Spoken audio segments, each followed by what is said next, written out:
भगवद्गीते अद त्रयोदशोऽध्यायः क्षेत्रक्षेत्रज्ञविभागयोगः। अर्जुन उवाच प्रकृतिं पुरुषं चैव क्षेत्रं क्षेत्रज्ञमेव च एतद्वेदितुमिच्छामि ज्ञानं ज्ञेयं च केशव। श्रीभगवानुवाच इदं शरीरं कौन्तेय क्षेत्रमित्यभिधीयते एतद्यो वेदितं प्रागुः क्षेत्रज्ञ इति तत्विदः। क्षेत्रज्ञं चाभिमां विद्धि सर्वक्षेत्रेषु भारत।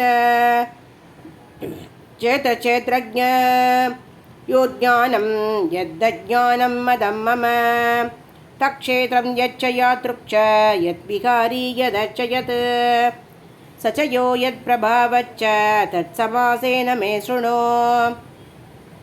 ऋषिभिर्बहुधा गीतं छन्दोभिर्विविधैः पृथक् ब्रह्मसूत्रपदश्चैव हेतुमद्भिर्विनिश्चितैः। महाभूतान् अहङ्कारो बुद्धिरव्यक्तमेव च इन्द्रियाणि तचैकं च पञ्चचेन्द्रियगोचराः। इच्छा द्वेषसुखं दुःखं शङ्कादच्चेतना धृतिः। एतत्क्षेत्रं समासेन सविकारं मुदाकृतम् अमान्वितमदं विद्मम् अहिंसा क्षान्तिरार्जवम् आचार्योपासनं शौचं स्थैर्यमात्मविनिग्रह इन्द्रियादेषु वैराग्यम् अनहङ्कार एव च जन्ममृत्योजराव्याधि दुःखदोषानुदर्शनम् अशुद्धिरनभिष्वङ्गः पुत्रधारगृहादिषु नित्यं च समसिद्धत्वमिष्टानिष्टो भवद्दिषु मयि चानन्ययोगेन भक्तिरव्यभिचारिणी विविक्तदेशसेवित्वमाधिर्जनसंसति अध्यात्मज्ञाननित्यत्वं तत्त्वज्ञानार्थदर्शनम् एतज्ज्ञानमिति प्रोक्तम् अज्ञानं यदधोन्यता ज्ञेयं यत्तत् प्रवक्ष्यामि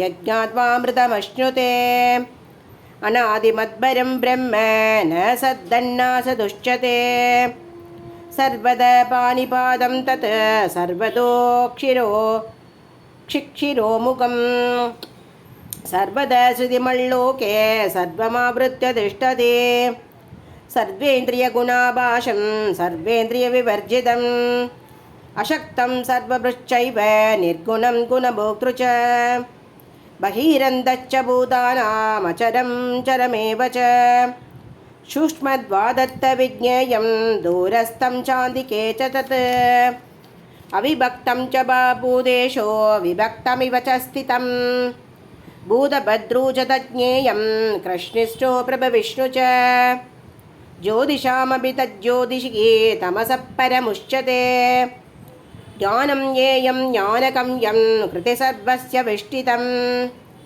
इति क्षेत्रं तदा ज्ञानं ज्ञेयं शोक्तं समासदः मद्भक्तये तद्विज्ञाय मद्भावयोपपद्यते प्रकृतिं पुरुषं चैव विद्यानादि